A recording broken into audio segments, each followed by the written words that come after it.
You ask Tiger to solve. This deals with linear equations with one unknown. The final result is a equals 4. Let's solve it step by step. Simplify the expression. Expand the parentheses. Simplify the arithmetic. Group all constants on the right side of the equation. Add 3 to both sides. Simplify the arithmetic.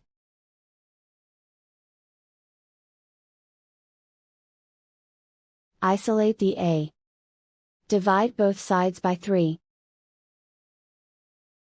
Simplify the fraction. Find the greatest common factor of the numerator and denominator. Factor out and cancel the greatest common factor. And so the final result is a equals 4.